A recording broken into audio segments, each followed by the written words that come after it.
is Dr. Roseanne Bars. There she is. Excellent. Who is a lecturer in history at the University of Amsterdam. And thank you for chairing this interesting panel. And the podium is yours. Thank you, Brandon. And well, I don't need to introduce myself. Welcome to the last panel of today. It is a great honor and pleasure to moderate the next session on troubling news in the Spanish monarchy. In this session, we have three members of the ERC-funded research project Discompose, Disasters, Communication and Politics in Southwestern Europe, the making of emergency response policies in the early modern age. And this project investigates the connections between the circulation of news about natural disasters, the processing of information about such events, and the development of emergency management policies. And let me introduce the first presenter, Domenico Cecere of the University of Naples, Federico II. He completed his PhD in history at the University of Bari, and he is the principal investigator of the Discompose project. His research interests include popular politics and social conflicts in southern Italy, on mobility, integration in Naples, and the history of disasters in the Spanish Empire. The floor is yours. Thank you very much, and thank you for inviting us this afternoon. I would like to ask if we may slightly change the order of the presentations. That is, Alessandro Tuccillo will talk as first. If it's that's possible. Great. Yes. Shall I introduce Alessandro? Yes, may I just take the floor for a couple of minutes to introduce the three presentations, because they are tightly linked together, and then leave the floor to Alessandro, then to Milena, and I will come at the end. Okay, thank you. After this short presentation. Thank you very much. Thank you to Roseanne Barth. You already have presented the main features of our project. I would just like to add that it is very well known that in early modern age, reports, accounts, and illustrations flourished in the aftermath of major calamities that marked the history of several European and extra-European areas.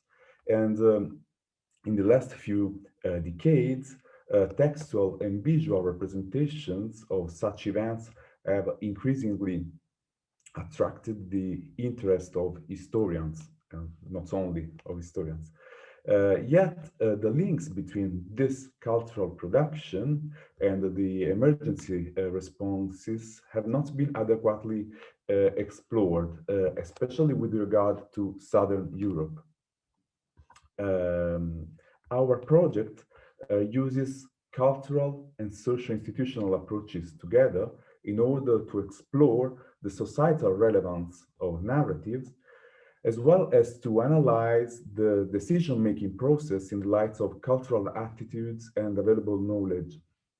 Indeed, it is grounded on the idea that studying the exchange of information in the aftermath of shocking events allows us to understand how collective traumatic events were symbolically mediated, and how these influential narratives of collective suffering affected the development of policies and practices to manage uncertainty and to recover from disruption.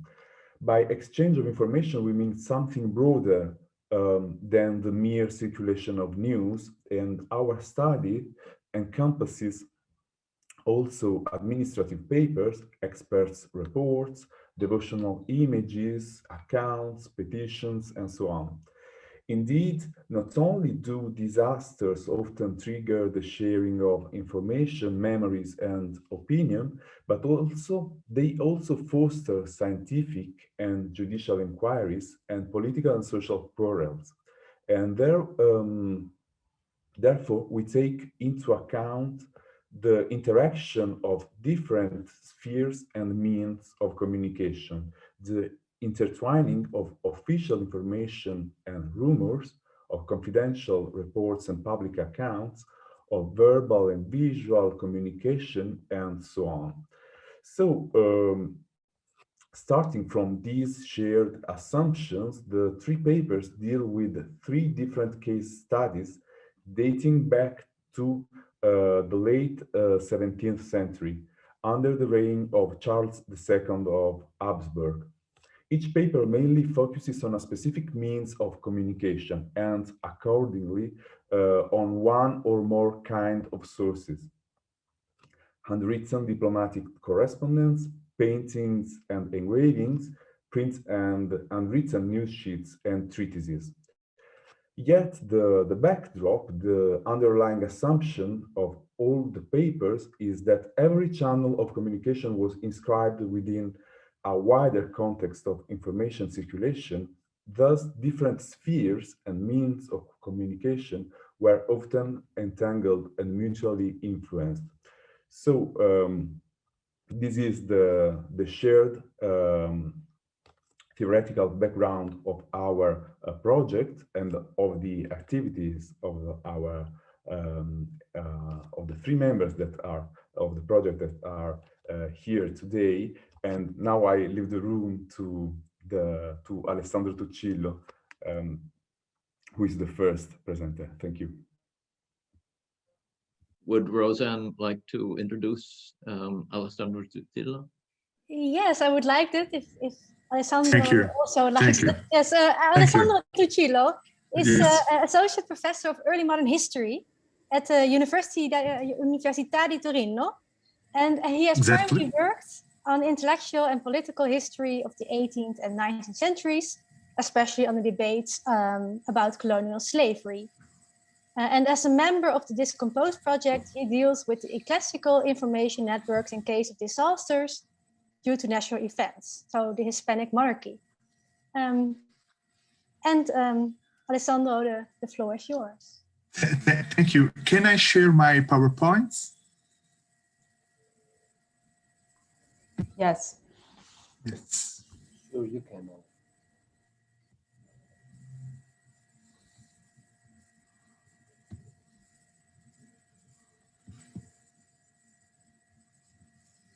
You can see it? Can you see it?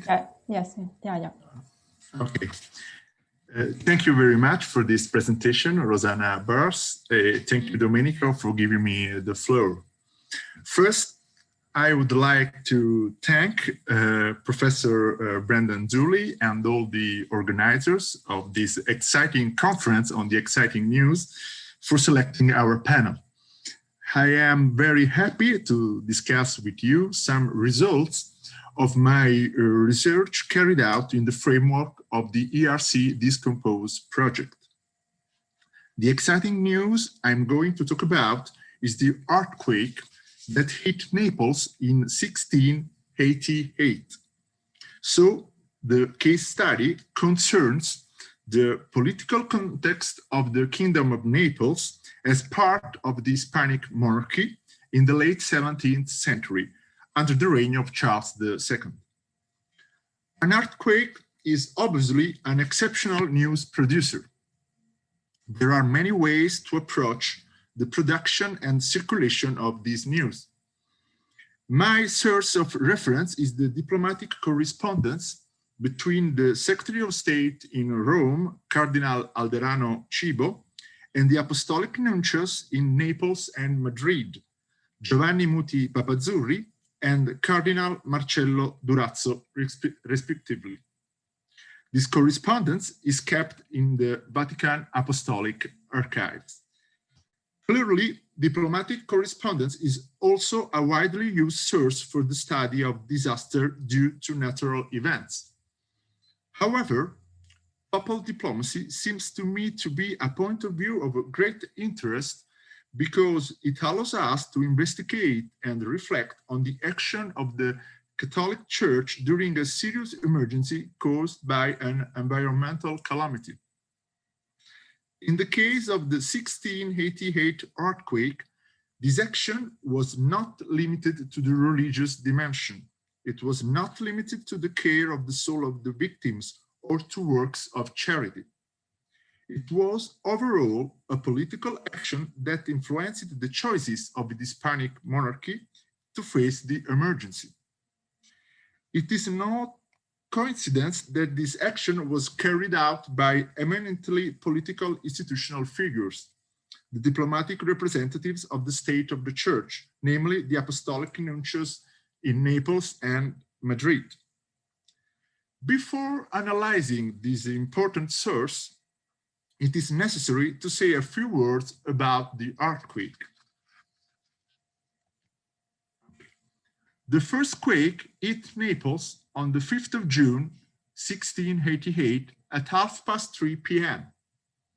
The map I'm showing you is taken from the catalogue of the earthquakes in Italy, edited by the Italian National Institute of Geophysics and Volcanology. The star represents the epicenter of the earthquake. The squares are all the cities and towns that were affected. The darker colors indicate the places with the most damage. As you can see more clearly in this second map with the narrow focus, Naples was badly hit by the earthquake, but the epicenter was in an inland area, in the Samnium, where some small towns were completely destroyed.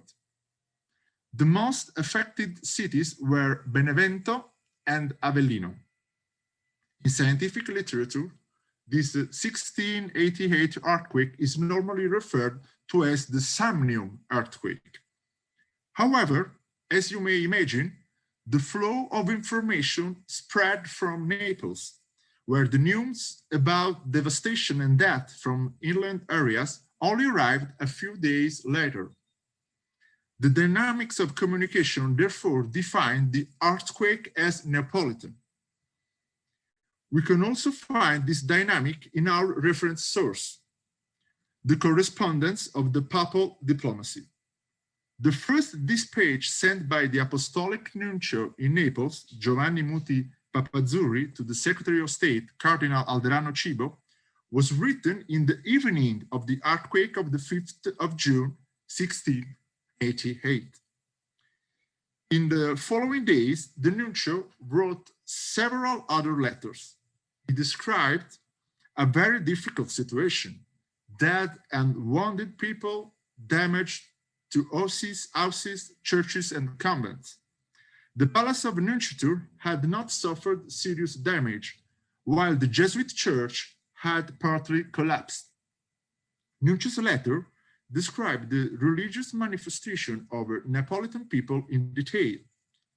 According to the traditional paradigm of interpretation of disasters due to natural events, the earthquake was considered a manifestation of divine wrath. Confessions, penances, procession, spontaneous or led by the clergy, were the immediate response to the emergency. The aim was to appease the divine wrath and, in case of death, to save one's soul. It was only on the 19th of June, about 2 weeks after the first tremor, that the Nuncio wrote the first news about the consequences of the earthquake in the inland areas. From June to August 1688, the exciting news of the earthquake in Naples became the main topic of the diplomatic correspondence between the Nuncio and the Secretary of State. From the 5th of June to the 31st of August 1688, Giovanni Muti Papazzurri sent 42 dispatches to Rome containing news about the earthquake. Some of these dispatches are transcription of avvisi. From the 12th of June to the 7th of August 1688, the Secretary of State, Alderano Cibo, sent 7 dispatches concerning the earthquake. Sometimes attached to these dispatches, there were copies of letters and documents from members of the State of the Church administration. The number of letters sent from Rome is smaller because the Secretary of State was responding to several letters at once. In these letters, Alderano Cibo reports on the reaction of Pope Innocent XI, discusses the information received from Naples, and directs the political action of the nuncio during the emergency. This correspondence develops around four fundamental issues. The first issue concerns the religious response to the emergency caused by the earthquake. As I have already mentioned, the nuncio informs the Secretary of State about the religious manifestation. In addition, he coordinates the activity of religious assistance to the victims together with Archbishop of Naples. The Secretary of State, who also reported the Pope's feelings, obviously supports this type of intervention. The second theme concerns the management of the sum of money allocated by the Pope to support the earthquake victims. In the letters from Naples, there are frequent descriptions of the damage to the churches, convents, and all the victims of the earthquake. These descriptions have not only a descriptive purpose. The Pope set aside 50,000 ducats for the victim of the earthquake and to repairing the damage. Within a few weeks, the Nunciature in Naples became the center for the collection of letters from the dioceses and parishes in the areas affected by the earthquake. These letters listed the damage to religious buildings and the needs of the population. On the basis of this collection of information, the plan to distribute the money was drawn up. A separate sum of 2,000 ducats was allocated to the city of Benevento itself, as mentioned, badly hit by the earthquake. This particular allocation is not surprising. Benevento was an enclave of the state of the Church in the Kingdom of Naples. The intervention in Benevento was therefore primarily an administrative activity of the state of the Church. The management of the reconstruction was primarily the responsibility of the governor of Benevento. However, the nuncio seems to take on a coordinating role in the relations between Benevento and the contiguous territories forming part of the Kingdom of Naples. The third issue of the correspondence between the nuncio in Naples and the Secretary of State concerns a curious but at the same time very interesting affair: the diplomatic action to abolish the game of beneficiata. Beneficiata was the name of the game of lotto that had been introduced in Naples in 1682.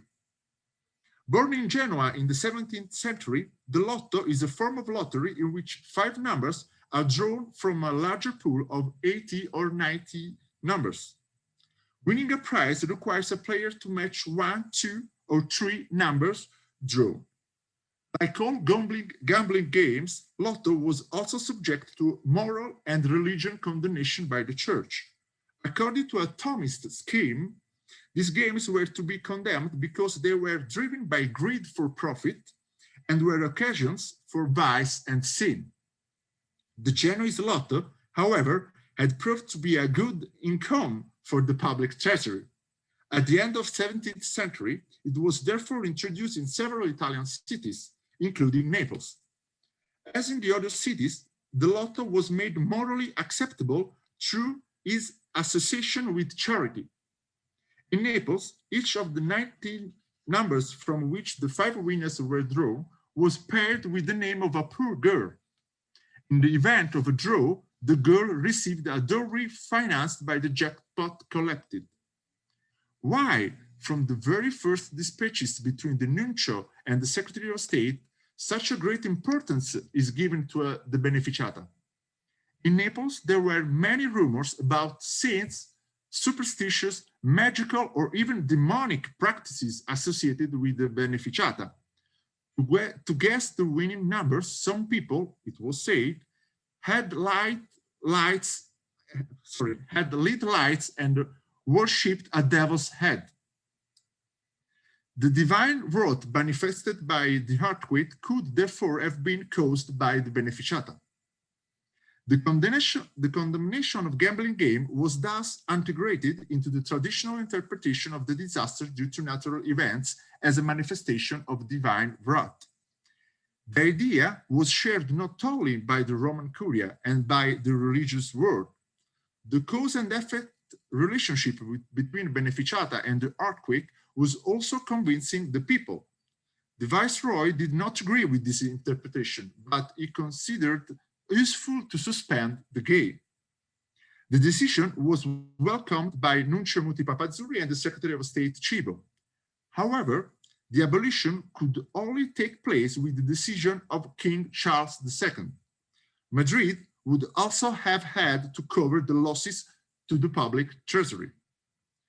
In the summer of 1688, the problem of abolishing the beneficiata in Naples was discussed in Madrid at 2 sessions of the Consejo de Estado and 1 session of the Consejo de Italia. The diplomatic pressure exerted by the Apostolic Nuncio in Madrid, Cardinal Marcello Durazzo, was decisive for the abolition of the game. Secretary of State Cibo had in fact given the mission to Nuncio Durazzo, who wrote a memorandum on the subject that was examined by the Consejo de Italia. The exciting news of the earthquake in Naples was also discussed in the correspondence between the Secretary of State and the Nuncio in Madrid. From the 13th of June to the 19th of September 1688, the Naples earthquake appears in 7 dispatches from Cardinal Cibo to Nuncio Durazzo in Madrid. Durazzo addressed the problem of the beneficiata and the Naples earthquake in 9 dispatches written between the 18th of July and the 5th of August 1688. The success of the Catholic Church initiative for the abolition of the game was complete. On the 3rd of August 1688, the Consejo de Estado established that the beneficiata be removed and banned forever in Naples. In the report of this session of the Consejo de Estado, kept in the Simancas archives, we can read, "Se quite y prohíba para siempre en Nápoles."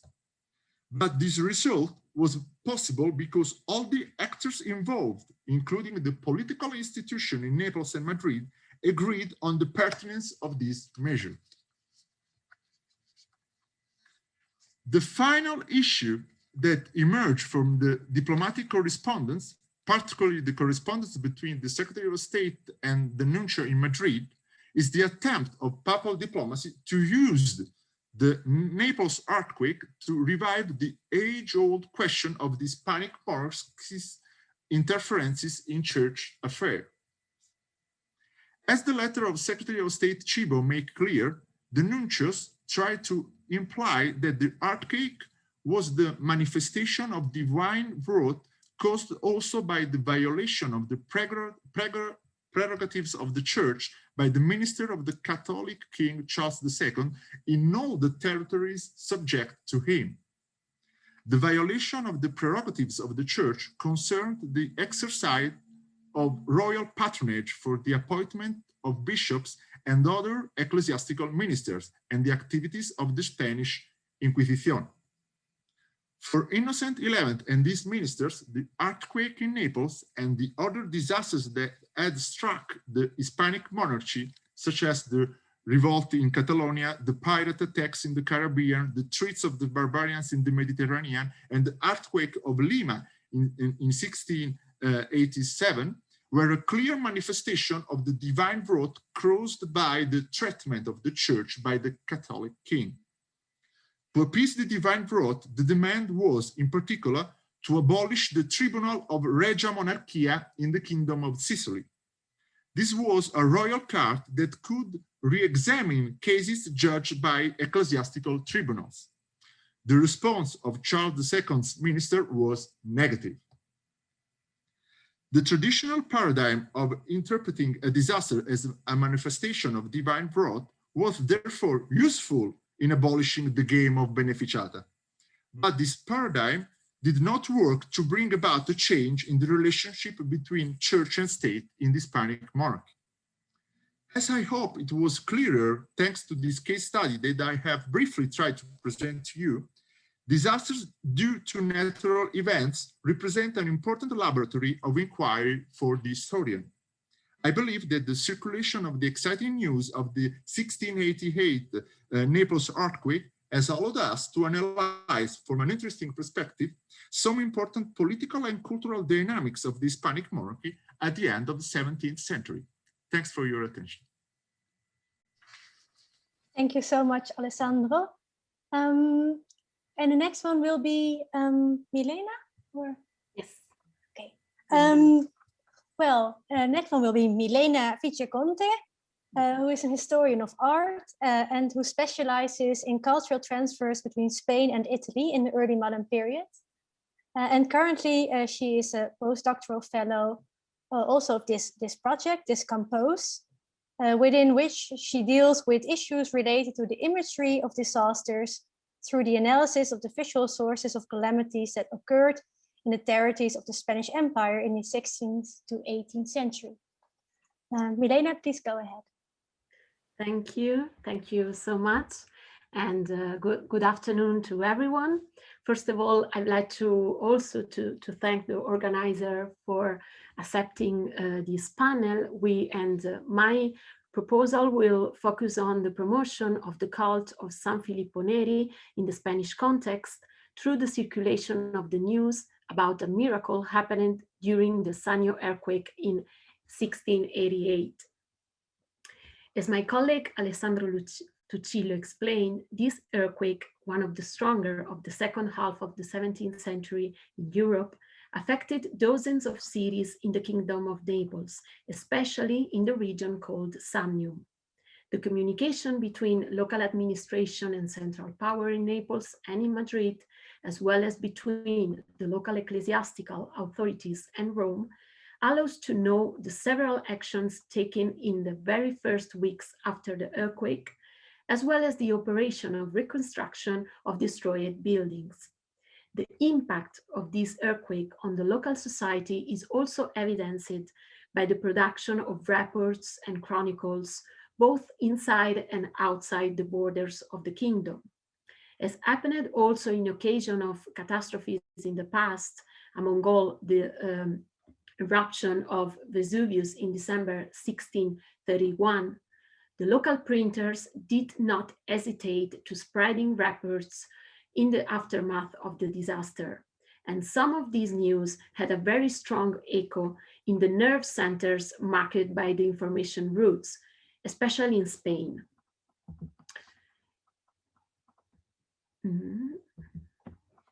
I don't know if the presentation goes on. I think it's, I don't know. No, we see only the first slide. Okay, I don't know what happened. No, okay. In Naples, Domenico Antonio Parrino Printing House was among the first to publish a report, or rather a simple sketch of the compassionate tragedy with a description of the main damage caused to buildings and people across the Samnium region. The purpose of the booklet was not only to inform, but above all, to make the reader reflect on how much human misbehavior can cause divine fury, according to the fact that disasters are nothing more than a form of divine punishment. As we know, this interpretation was very persistent in the early modern press, focused on this topic. The report thus becomes an exemplum of the harmful consequences that sinful humanity incurs, which is too exhorted to implore God's mercy. This report quickly had significant success and a wide circulation, with many reprints, at least 3 translated versions for the English, French, and Spanish audience. Some of these editions, such as the one published in Todi, near Perugia, had some additions starting from the original report. The printer, Vincenzo Galassi, was a prolific producer of exciting news coming from the peninsula. Thanks to the close collaboration with the Roman seller Francesco Leone, his news sheets could also be found in the city of Rome. Regarding the translated copies, we know, for instance, 3 cases. The London one, which was printed with some additions, is mostly interesting as it is specified that it was printed in August 1688, just 2 months after the earthquake. In the Spanish context, the report appears just in one version published in the Sevillan printer Tomás López de Haro, who was also a leading seller of Relaciones de Sucesos. In Naples, the seismic episode also stimulated lyric production through poems in verse that praised the dramatic consequences of the earthquake on the Napolitan city. For instance, Partenope Dolente by Pietro Sigillo, some odes by Giacomo Lumbrano, and above all, Napoli flagellata da Dio con l'orribilissimo terremoto, written by Gennaro Sportelli and published in October 1688. And this is an interesting evidence of how the press production on this disaster immediately involved not just the press editors, but also poets and writers. In all this news, there is, among many things, a brief reference to the extraordinary episode that took place during the earthquake in the Archbishop Palace of Benevento, and which involved the Archbishop Vincenzo Maria Orsini. The episode is told in these terms by the news sheets, and I quote from the English version. His Eminency, Orsini the Archbishop, were at the time discoursing with a gentleman of Apice. During the earthquake, they fell together, both being buried.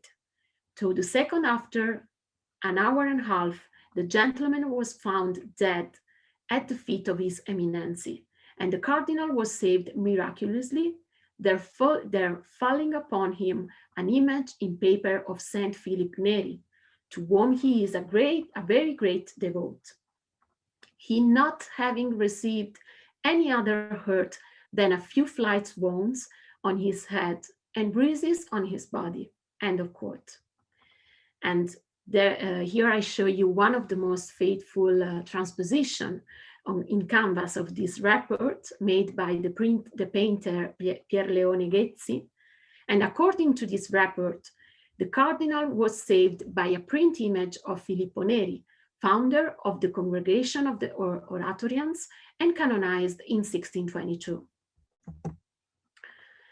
And as is known, in the days following the earthquake, the Cardinal moved to Naples, and as a sign of gratitude to the saint, he decided to endorse a personal testimony in the presence of the notary Antonio Cirillo, reporting a precise description of what happened. By the will of the Archbishop, this testimony was to be made known through the press networks in order to strengthen the favor towards this saint. And in fact, the printer Novello de Bonis promptly disseminated the Orsini testimony in an official pamphlet made to become the main way for the propagation of the miraculous episode that would have consecrated Saint Philip Neri as a special intercessor against earthquake. I will not stress on the issue related to the increase of this particular connotation of the saint in the Italian context, a topic which, moreover, has been extensively studied by Monica Azzolini. My interest is rather to analyze the way of the spread of this news concerning these supernatural episodes through the printed news in the Spanish context, in which it rises to the rank of legend. My guess is that in the Spanish information context, the news of the narrazione dei prodigi operati dal glorioso San Filippo Neri seems to prevail over that concerning the earthquake itself, constitutes the exciting news that is worth circulating. In other words, the Spanish news printers and sellers seems interested in the extraordinary rescue of the Archbishop rather than the story of the city destroyed by the seismic waves and the escape of people from their homes. The official account of Orsini spreads very quickly across the Iberian Peninsula, and is it shown by the production of at least 4 editions translated into Spanish of the Narrazione dei Prodigi, one in Seville, one in Madrid, in Barcelona, and in Valencia. Yet, to understand the impact of this miracle in the Spanish religious context, we do have to refer to several ceremonies celebrated in Madrid, Toledo, and Valencia from July to September of 1688 to invoke the powerful intercession of San Filippo Neri. These public ceremonies are particularly interesting also because the invocation of the saint refers not only to the earthquake happened in the Napolitan kingdom, but also to the dramatic earthquake that took place a year earlier in the city of Lima, the news of which arrived in Europe only several months later. The echo of this miracle in Spanish press doesn't end in 1688, but continued to manifest itself in the following years. The main dates that marked the calendar of reprints are essentially 3. 1724, the year of the consecration of Orsini as a Pope Benedict XIII, and here you can see all the new edition of the Relación del Prodigio Grado, and also a new biography of the new Pope.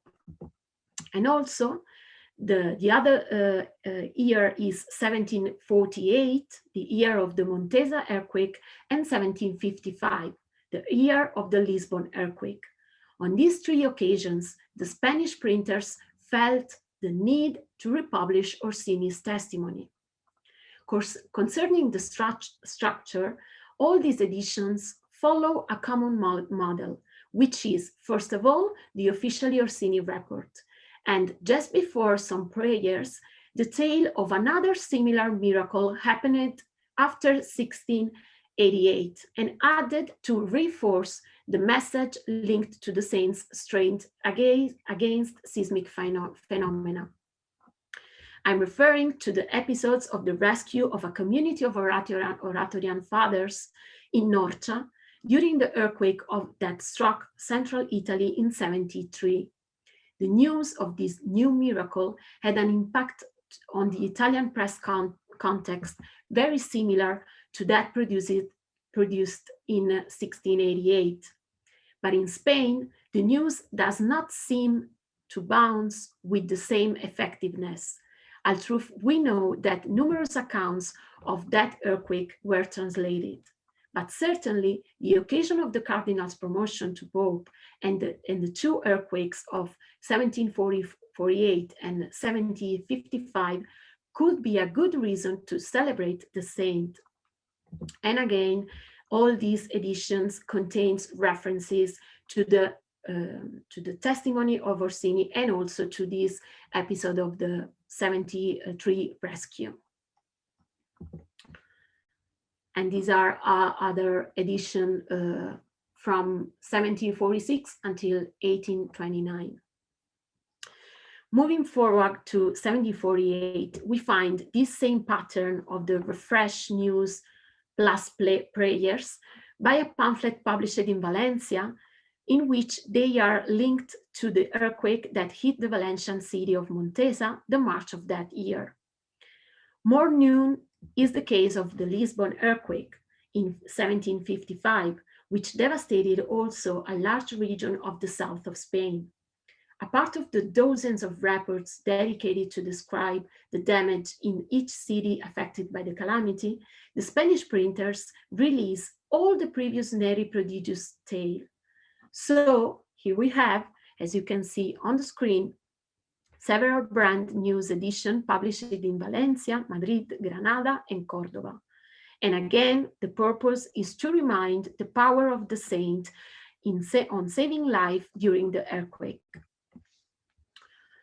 Although at the present stage of the research, we have a few evidences about the relationship between the printers involved in these editions and the local promoters of the Oratorian reform.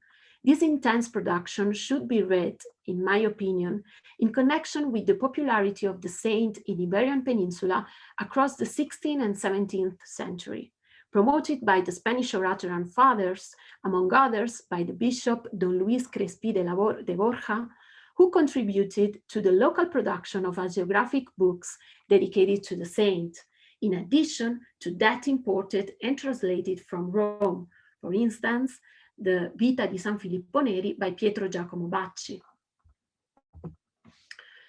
These printed sources are also interesting from the perspective of the local visual culture, since most of them present the engraved portrait of the saint as a devotional stamp inspired by the most famous prototypes of the Neri iconography, starting from the painting by Guido Reni in Santa Maria in Vallicella in Rome. So moving forward, the conclusion, this journey through the Spanish edition of Saint Philip Neri Prodigious Tales clearly reveal how the news of the miracle represent a significant way to spreading the devotion in Spanish context. The increase of copies of this kind of editorial product shows how the attention of the Spanish printers and its public shifts from the story of the earthquake to the story of the miracle. Actually, we knew just one version of the news about the damage of the 1688 earthquake. On the contrary, the Orsini tale appears in multiple versions, and again during the 17th century, together with new evidence of the saint's power, a proof of how an exciting news can last a long time. Thank you very much for your attention, and I'm looking forward for questions and suggestions. Thank you so much, Milena. I always remember that after the Lisbon earthquake in 1755, Goethe lost his faith. So it's good to see that other people's faith was strengthened after these earthquakes. The last speaker is Domenico, who have I already introduced. Domenico, please go ahead. Thank you.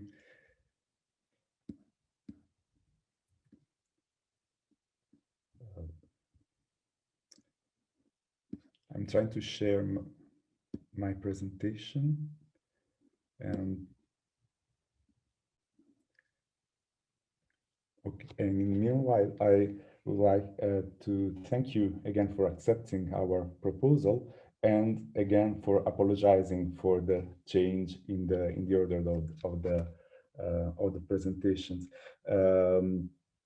My paper today is tightly linked to the previous ones and originates from an ongoing analysis of the 17th century treatises on natural phenomena such as earthquakes, eruptions, and the like. In my presentation, I would like to show how the circulation of news on calamities in the late 17th century could affect the way such extreme events were understood and explained in those systematic expositions. Actually, as we shall see, news and accounts reported in handwritten letters and in printed news sheets were often the main and sometimes the only sources on recent calamities.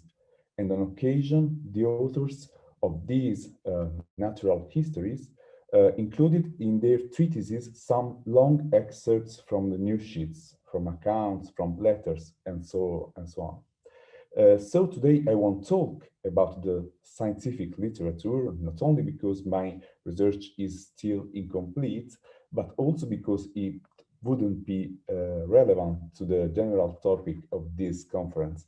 Rather, my question here is, which effects could have the circulation of information from one territory to another on the circulation of knowledge in the early modern period?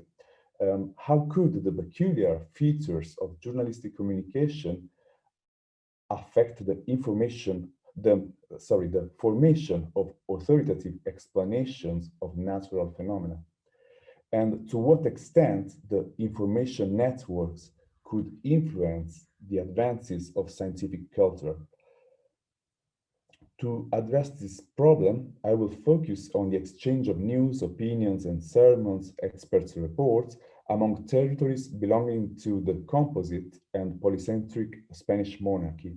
In particular, I will analyze the news about some calamities occurred in southern Italy and in Spanish America in the late 17th century by paying attention to the transformation of the news in the flow of information. I will highlight how the reported events and action were modified little by little in the passages from one channel to another, both within the governmental bodies and beyond the institutional channels. And finally, I will try to retrace these news in a sample of treatises on earthquakes and other calamities published in Italian and in Spanish in the late 17th century. Let's have a quick look at some of these treatises, often labeled natural histories.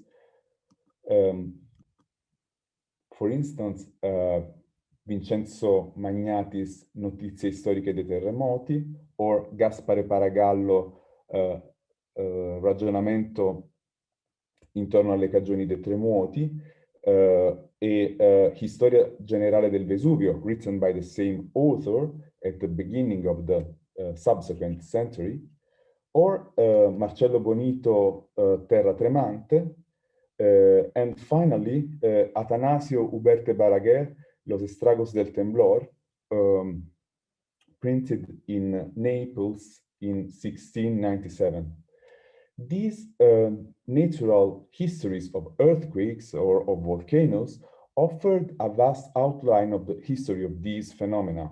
They do not focus on a specific event, as do the relazioni or relaciones or other accounts, but they describe a phenomenon in its various manifestations throughout history, from the Genesis deluge, or from the Atlantis sinking, or from the creation of the world to the present day, as it is said in Bonito's subtitle.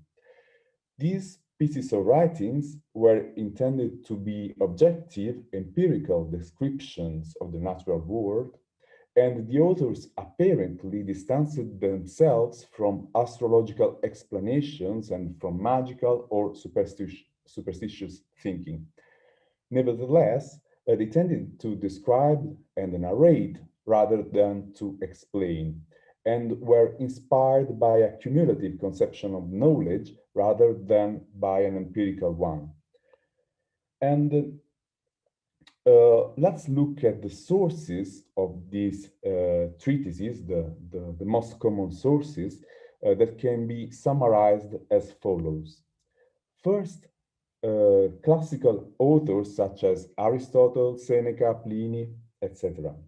Some passages of the Holy Scripture, both from the Old and the New Testament, the works of the early Christian fathers, the lives of the early Christian martyrs, and then geographic and ethnographic descriptions of the Eastern and Western Indies or other less known lands, such as José de Acosta's Historia Natural y Moral de las Indias. And finally, with regard to more recent events, these works substantially relied on news sheets, accounts of marvelous events, even on Relaciones de Milagros, the accounts of miracles, and sermons that sometimes were incorporated in these treatises, as we shall see from some examples later on. Just to clarify, this was not a peculiar mark of works published in Italy, in Spain, in Catholic Europe.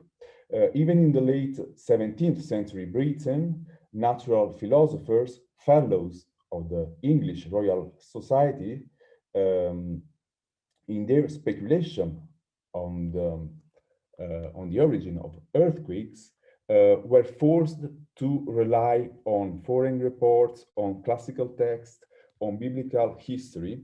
For instance, the debates among the fellows of the Royal Society after the 1692 Jamaica earthquake were substantially grounded on the information and data that the natural philosophers could extract from local governors' reports, merchants' letters, as well as from gazettes and news sheets. Hence, it's worth tracing the way that information about disasters flowed, moving slowly across the territories and through different channels. Also, it's worth detecting the transformations that news underwent in these passages, detecting how the early descriptions, accounts, and memories were converted into influential narratives of collective suffering in the official reports, in the print Relaciones de Sucesos, in the sermons, and so on.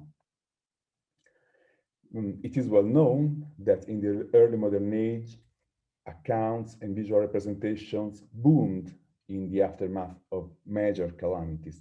But which were the reasons for this sudden increase? It was not just a matter of literary taste, entertainment, amusement. The attraction for exciting and sensational news, for the predilection for wonders and prodigies, for marvelous and dreadful accounts that, of course, were widespread in the 16th and 17th century, are not the only reason for this.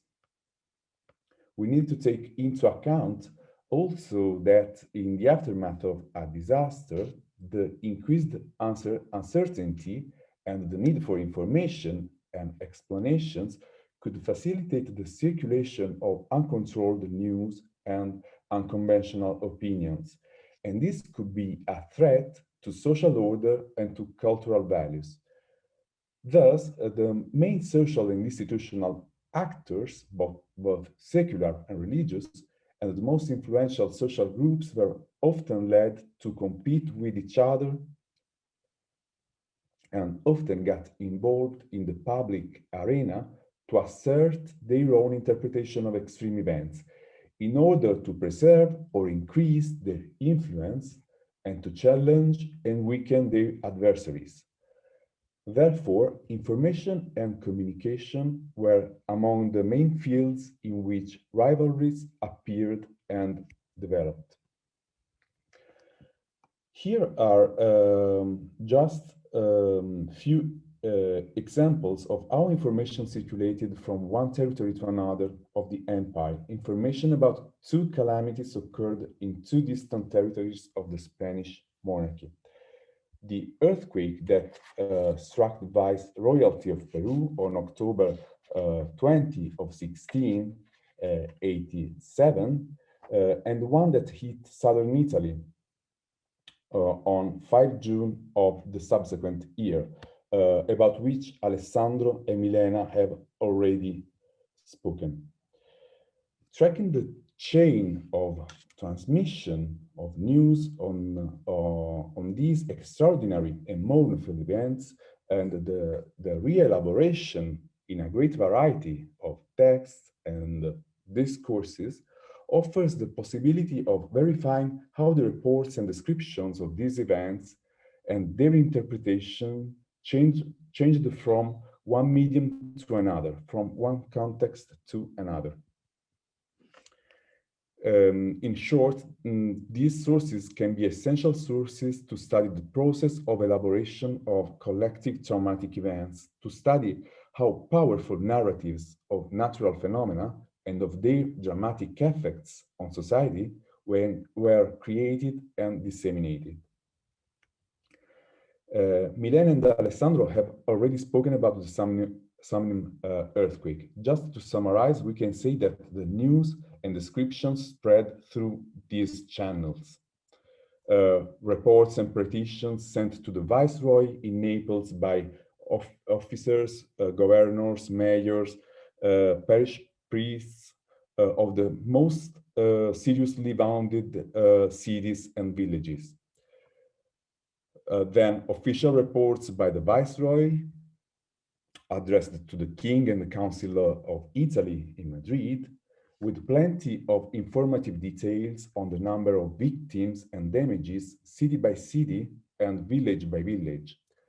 Seemingly, accounts sent by the nuncio and by the bishop to the Roman church. News sheets, news sheets and verses printed in Naples in Italian, they often feature simple and repetitive plots, few informative details, and a great number of pitiful and miraculous descriptions. As we have seen in Milena's paper, some of these news sheets were translated into Spanish and printed in several Spanish cities. Thus, the news of the earthquakes arrived in Spain not only through the official reports by the Viceroy, but also through printed relaciones, among which the translation of the miracle by Saint Philip Neri. And finally, through the papers sent to Spanish courtiers and nobles by their agents, relatives, and informants in southern Italy. Now, an intermediate remark. The places where pamphlets were printed in Castilian or where letters were written to Spanish aristocrats lead us to extend our attention to a flow of information that did not simply link Naples to Madrid, the capital of a kingdom, to the capital of the empire. The information that circulated on the margins of the official institutions or outside them also passed through other cities such as Valencia, Barcelona, Alicante, Seville, etc. And these circulations revealed the vitality of networks that connected different urban centers of the monarchy, even beyond the political and cultural mediation played by the capital. In July 1688, while Naples was still cluttered with the rubble from the earthquakes of the previous month, the news spread of the devastating earthquake that had struck Peru in October 1687. The information about the earthquake took months to circulate and to reach Europe. What is interesting is that at the beginning, the news reached the Spanish peninsula and other European territories through unofficial channels, and only later was corroborated by official reports by the Viceroy and by the Bishop of Lima. At first, the news was reported by the letters of some Peruvian Franciscan friars and was shared with incredulity within the aristocratic milieus close to the Spanish court. And immediately after, it was reported by some copies, both printed and written, of a Relación de Sucesos printed in Lima and in Mexico. One of these copies, a handwritten one that nowadays is held by the Biblioteca Nacional de España, was sent to the Madrid court in early July by Manuel de Belmonte, an agent of the Catholic king in Amsterdam and a member of the local Sephardic community, who was at the center of a tentacular information network.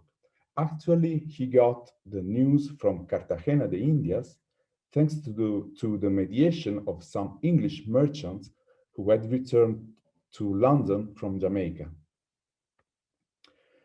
Within few weeks, the news reached several Spanish cities and other European cities as well, including Naples.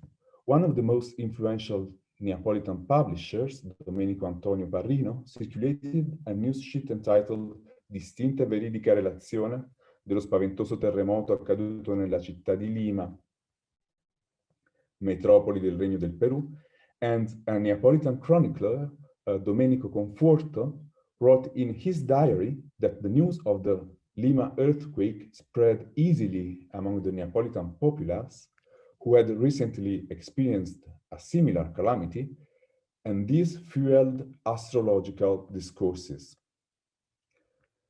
Having detected some of the channels through which the news from South America spread in Europe, now let's focus for just a few minutes on the content and structure of these texts, the Relación de Sucesos printed in Lima and in Mexico City. The most evident aspect is that the natural event is framed in a providential pattern of explanation, as it was understood as an act of vengeance by the divine judge, punishing the city for the sins of its inhabitants. This is nothing new, as this was a very widespread pattern of interpretation in the early modern period. But related to this aspect is the emphasis on the opulence of the Peruvian capital, on the magnificence of the collapsed churches and monasteries. Thus, the stricken city seems to have suffered the reversal of a hitherto benevolent fate. And as a consequence, we can detect another peculiarity of such journalistic accounts that, in my opinion, has important effects on the construction of the memory of the events. These relaciones generally emphasize the damages occurred in the urban context, and especially in the capital cities, with almost exclusive attention to holy places, and the disregard or downplay the effects of the calamity on the rural areas. Thus, in this relación, Lima seems to be the epicenter of the disaster, while we know, thanks to the local governor's reports that were coming to Madrid, that several Peruvian cities were seriously affected by the earthquake. And likewise, in the printed news about the Samnium earthquake, Naples seems to be the epicenter of the disaster, while actually, as Alessandro has shown, and as the Viceroy detailed report shows, the most affected cities were a dozen of miles from the capital city.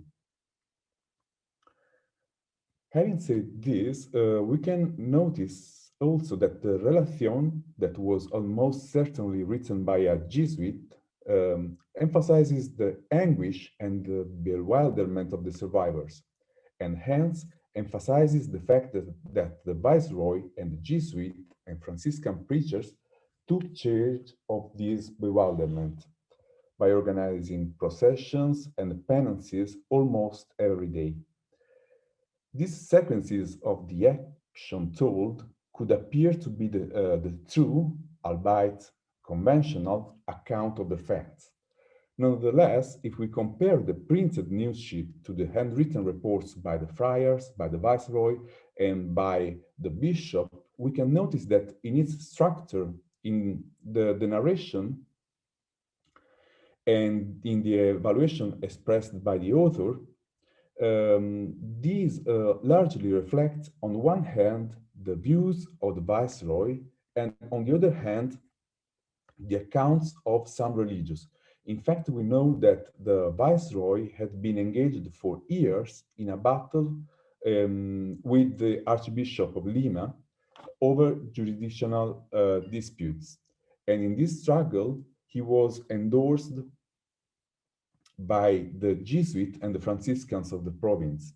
So in the printed Relación, this contrast, although these contrasts are not made explicit, we can detect the emphasis given to the actions of the viceroy and the regular clergy, and the little space devoted to the bishop and the secular clergy. In this way, the printed Relación tends to praise the actions of the authorities and of the viceroy in particular, and to highlight their efficacy in order to legitimize the actions and to justify the many decisions taken in an unconventional manner under the pressure of urgency. So, moving towards the conclusion, the news of the Italian and of the Peruvian earthquakes spread in the Iberian Peninsula during the summer, and processions and prayers for the people of Naples and Lima were organized in several cities by the municipal and ecclesiastical authorities. It was especially the timing of the arrival and the circulation of news that made it a matter of urgent public concern. Then it is hard surprising that the two earthquakes quickly became fused in the minds of several chroniclers and writers. In other words, the delay in the circulation of information about the earthquakes proved crucial to the way in which both seismic events were interpreted. As such, the conjunction of the calamities within the public discourse in the summer of 1688 greatly magnified the perceived importance of both, and in many cases encouraged interpretations of the calamitous event based on allegory and analogy, namely as a warning of future further misfortunes for the whole empire. And for instance, in the vibrant sermon delivered in Valencia by Vicente Noguera in that summer, the aim of this sermon was instilling fear into the Valencian faithful and exhorting them to repent and turn to God. And in his homily, we can notice a telling example of how accounts of extreme events occurred in distant territories could be bound together and framed in easily recognizable theological and ethical discourses by individuals who aimed to convey political, moral, and religious messages. And finally, we can detect some of these texts in the treatises that I have listed earlier. For instance, in the General History of the Earthquake published Domenico, a few more minutes. Yes, I'm just 2 minutes, I finished, thank you. In the History of the Earthquake published by Vincenzo Magnati, much room is devoted to the earthquake that destroyed Lima 1 year earlier, with a long excerpt from the Spanish news sheet coming from the Americas, the above-mentioned Relación del Exemplar Castigo. And in Marcello Bonito's work, Terra Tremante, published in 1691, details of the Lima earthquake are extracted from the Italian translation of the Relación, as well as from the transcript that the author had made of the news circulating in Madrid some years earlier.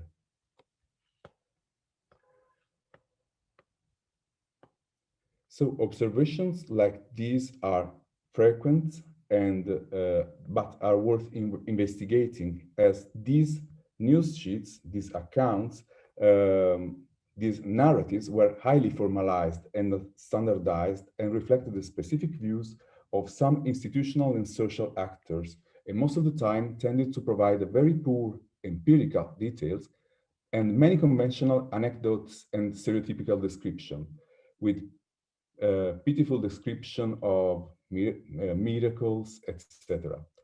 And we can notice that even in later publications, such as in Uberte Balaguer's work,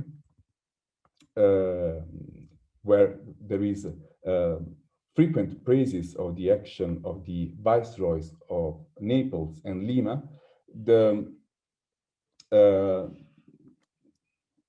the source of the news is again the Relación del Exemplar Castigo and its Neapolitan reprints that we have seen before. So, thank you for your attention, and apologies for having been a little bit longer. Thank you so much, Domenico, and thanks all three of you for wonderful papers and telling us about the fascinating project.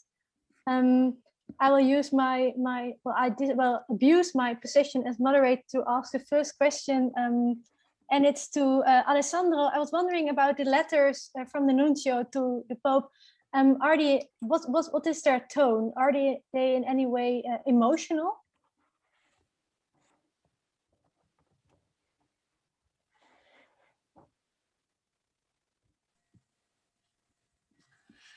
Yes, the Secretary of State in Rome reports the Pope's feelings about the religious manifestation.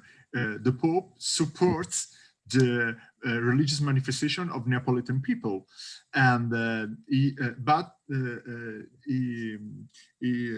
Pope not only thinks about the religious manifestation.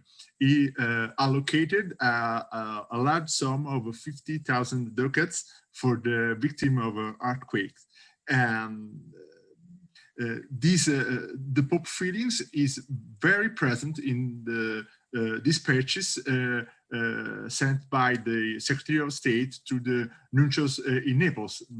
The objective of the Secretary of State is the give to the Neapolitan peoples the support of the state of the Church of the Roman Church. And this is the main topic of the representation of the power of the state of the Church in case of this emergency related to the earthquake. Thank you. I see a question in the chat from Tom Pritchard. I think maybe we have time for this question. I'm looking at Brandon. A question from Tom. Fabulous projects. And it's a question from Milena about, I think you can see it as well. Yeah. Mm-hmm. It's about the changing of subjects when we change the local the place of the news. Basically, in Europe, in the Spanish context in Europe, we can find a respectful transposition of the saints and the virgins used to invocate as intercessor. The situation changed a little bit in Iberian America, because sometimes we can see that a special saint used to be invoked for example, an earthquake in Spain when the narratives of the miracle goes to Peru or other places of the viceroyalty of New Spain or Nueva Granada or the same Peru. Maybe there is some change in a way in which there is some of adaptation of the code. So the miracle maybe is the same, but the protagonist is are changed, and there is just some example of adaptation, because there is a cult, there is just in the developed. So we can't. We have to lead with several kinds of saints and several kinds of divine entity that have to be invoked by the local people. So basically, in between Spain and Italy or southern Italy, the cult was respected. It was the same, and in fact, in 73 earthquake in the center of Italy, other cults were developed. For example, the cult of San Emigdius, which is another intercessor during the earthquake, and this kind of devotion arrives to Spain also through the earthquake and was rescued also during the earthquake of 1755. So maybe, and the narratives, it's almost the same. Thank you. Thank you. There's another question from Andrea Di Carlo, and it's a question for Domenico. As a follow-up on your remarks on the Royal Academy, did other Protestant countries appeal to such events? Yes, thanks. I don't know very much about scientific disputes in Protestant countries. What I said about the Royal Academy is I read it in works on English scientific culture, but as far as I know, at least in the 17th century, I think I'm thinking of works by Alexandra Walsham, for instance, the typical pattern of interpretations is still the one based on the divine punishment, and obviously this could be used.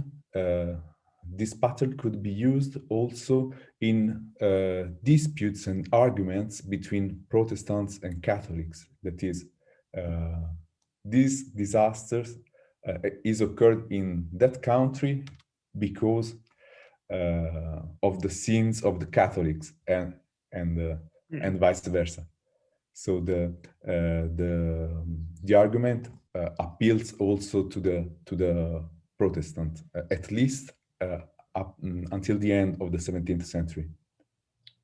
Okay, thank you so much for this. You're welcome.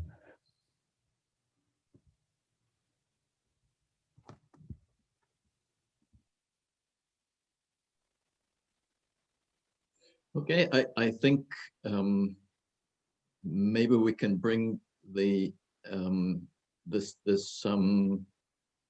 panel discussion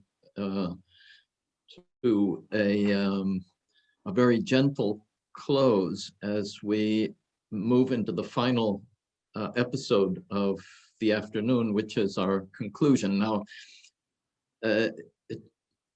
don't expect a very long episode. So are you okay with that, Roseanne? Absolutely. Yes. Can I join you for an applause for the team? Yes. Excellent idea. Thank you, Roseanne. Splendid. Well done. Thank you. Well done. Thank you. Thank you. Okay. Thank you so Right. much. Now, so as I said,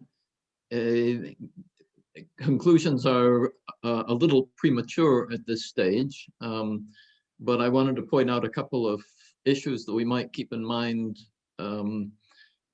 for your contemplation later on and maybe tomorrow.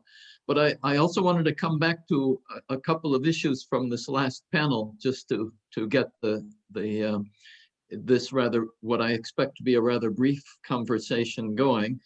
And one feature that we see in this panel is the feature of reception and impact, but not just of the information, but also of the event itself. And so we find a sort of contrasting story.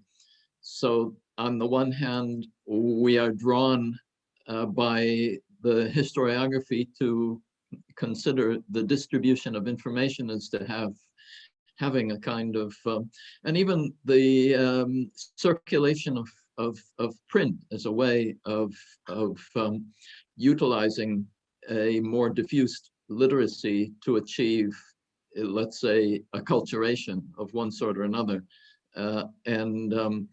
We see a number of different, somewhat contrasting stories going on here. So comparing, for instance, Domenico's and the other two papers, where is their emancipation in this story? So on the one hand, we have certain kinds of publications which are very strictly adhering to a sort of, you might say, empirical model, and many other publications which are invoking the saints, claiming for miracles. And so we see, for instance, that print in early modern has many different functions, and some of the models that we have for what the function of print is supposed to be and so on, obviously are a little bit out of date, you know. So the sort of Elizabeth Eisenstein story, it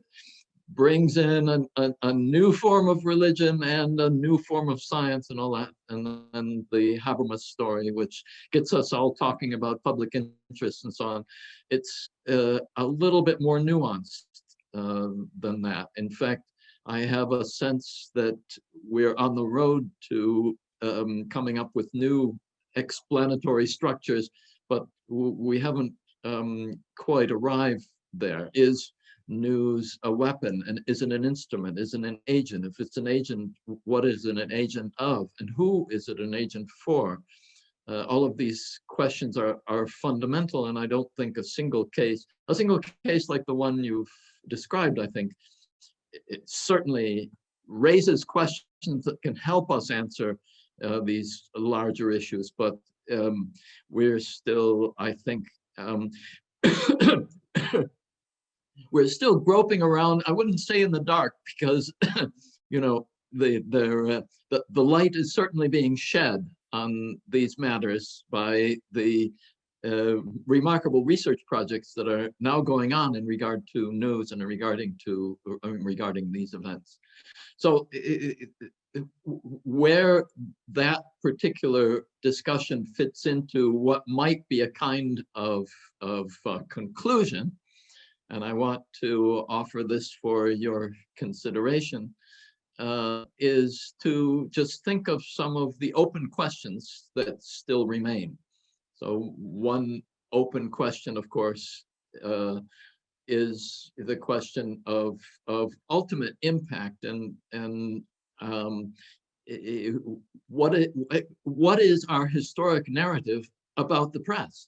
What is our historic narrative about narrative? So some of the more abstract questions are still in the background, requiring our attention. Possibly questions that can never be answered to our entire satisfaction, but in a way that is what makes them good questions. So other issues that have come up from time to time are the relation between event and narrative. So we've seen a number of treatments where the question has arisen about to what extent does the narrative of the event actually, especially in the contemporary context, how does the narrative of an event actually affect other events? So how does narrative as an act, as a force, as an agent, affect behavior and in general experience? Another question that has come up is the relation between the, let's say, the writing that is dealing with experience purportedly that actually occurred, and writing that's dealing with experience that is invented. In other words, you remember we spoke quite a lot about the relation between romance and epic poetry and so on, and events. And so this is another fascinating area. So in other words, between news and novels, you might say, or news and creative sorts of writings, there seems to be interesting borrowings going on there. Another big question, of course, is the uses of news, and this comes up also in this last panel. So obviously there's an instrumentalization of miracles and so on on the part of the Spanish monarchy as well as on the part of the papacy. And so events of a certain sort, important events that have impact and that can somehow be instrumentalized and explained according to specific narratives that may be quite contrasting, can be very important for those who are able to utilize them.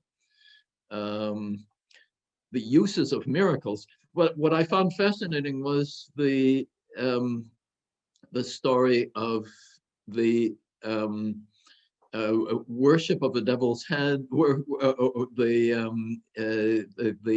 beneficiata story, extraordinary. But it made me think of that book from an earlier historiography called Sud e Magia, the classic Ernesto de Martino treatment, which is, yes, it's sort of novelistic and, well, I mean, it's let's say it's not what we would say a definitive treatment in any way, but it's still a very suggestive force I can see still in the historiography of these reasons, and for a good reason, because it does raise questions that apparently we're still grappling with, which is how are these narratives being instrumentalized and used, which was exactly what he was talking about in that book. Then if we brought Habermas into the room, what would we ask him? That's another question I leave open. Finally, the issue of, again, news and rationality, news and discourse, news and democracy, all of these we've covered in one way or the other, and we're going to deal with them. And I'm also communicating to my Euronews colleagues here, because our roundtable discussion at the end of our conference is going to attempt to answer some of these questions, I think. But in any case, so then there's also the issue of the various methodologies and disciplines that we're going to deploy to examine news. And we've seen an enormous variety there, from the history of science to the history of miracles, the history of religion, to literature, actually, narrative, the analysis of narrative, discourse studies, and of course, the narrative about the technology itself that we're utilizing to analyze narrative. And I think what I can say is we're obviously not done yet, but I wonder if anyone would like to offer a final word, possibly? A comment? An envoi? Right. So we're kind of we're happy with the conclusions as they are. Yes, definitely. Ready to We will see tomorrow morning. Ready to confront dinner and tomorrow's day of learning and discussion and conversation. And there's plenty more news to look at. Okay, obviously. And a full day of it tomorrow. So we're starting out at 9, if I'm not mistaken. Isn't that true? GMT? 9 o'clock GMT. Okay. Irish time. Irish time, yeah, okay. So I guess that for this afternoon, that's it. And thank you so much to everyone. Great work. Looking forward to seeing you all tomorrow. And once again, thank you, Roseanne. Cheers. See you tomorrow.